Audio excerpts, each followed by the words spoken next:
Here's the last section of 10.7 on surface area of a sphere. So we've been working with volume in this unit, but remember our unit is really focusing on three-dimensional objects. So the surface area of a sphere would be a good thing to take a look at within that context. And we'll just go right forward with the formula for the surface area of a sphere. And the surface area S of a sphere with radius r is given by the formula S, surface area, well I'm just going to put SA for surface area. Surface area is equal to 4 times pi times r squared. So it's like the area of a circle, it's just 4 of them make up the entire surface area of a three-dimensional circle for a sphere. So 4 pi r squared. Alright, I have a feeling this is going to be okay for you guys because we've been working a lot with formulas, and this is just like any other formula. Like number 1 just says, find the surface area of the sphere with a radius of 5 centimeters. Alright, so surface area is equal to 4 times pi times the radius squared. Surface area is equal to 4 times pi times 5 squared then. Think about our steps here. Can't forget about the steps. They've done us well this unit. So plugging in the numbers, work it out. So we've got 4 times pi times 25 then. Got to do exponents before we multiply.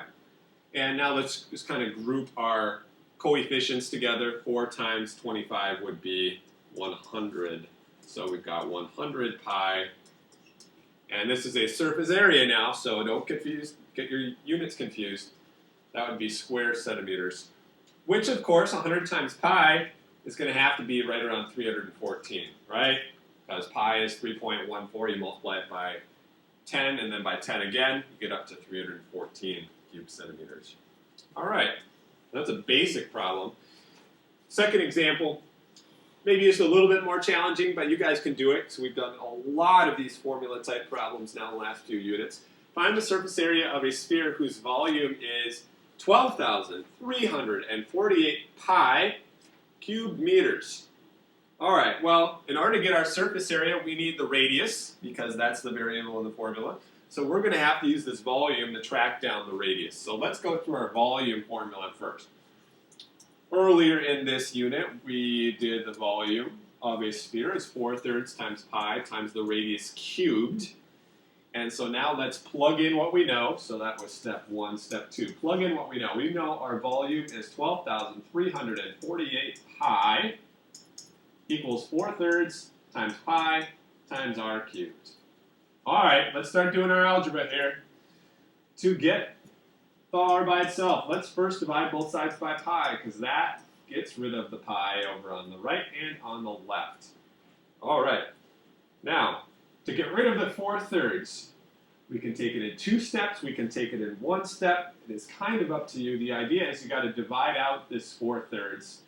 But some of you guys like to do it in 2 steps, and I don't think that's a bad thing. So let's just multiply both sides by 3 to cancel out what's in the denominator there.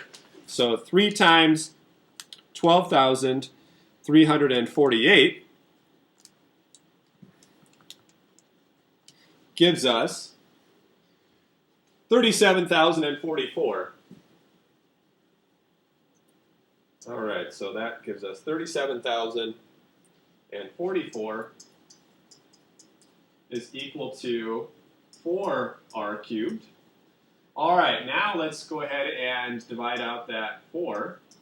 Some of you guys are saying this has created more steps here. You're right. I mean, we could do this in 1 step by dividing both sides by 4/3 or multiplying both sides by 3/4. But for whatever reason, I think a lot of students like to take this 4/3 and undo it in 2 steps.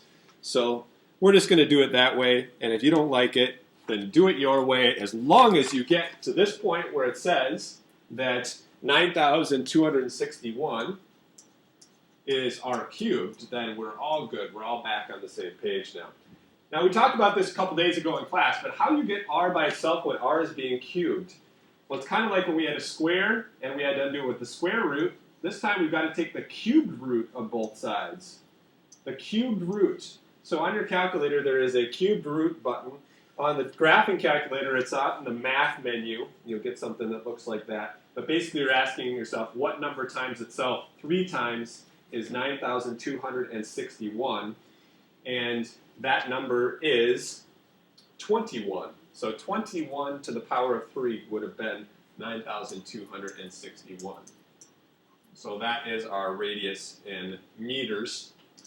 And by the way, as I mentioned in class as well, another way of doing the cubed root is to take that number to the 1/3 power.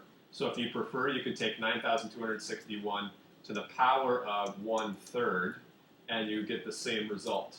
Taking something to the 1/3 power is the same thing as taking the cubed root. Taking it to the 1/2 power would be the same thing as doing a square root. So you can actually use exponents to get the roots. All right, now we are to the point where we can do our surface area is equal to 4 times pi times r squared. Now it's super easy, right? Now we've got everything we need. We just needed the radius, which we now have is 21. So 4 times pi times 21 squared. All right, that comes out to 4 times pi times 441. And 441 times 4, again, if we're going to putting together our coefficients here, just multiplying 4 times 441, that gives us 1,764 pi, and that really is our answer. That is square meters now, since it is an area, so just be careful with that.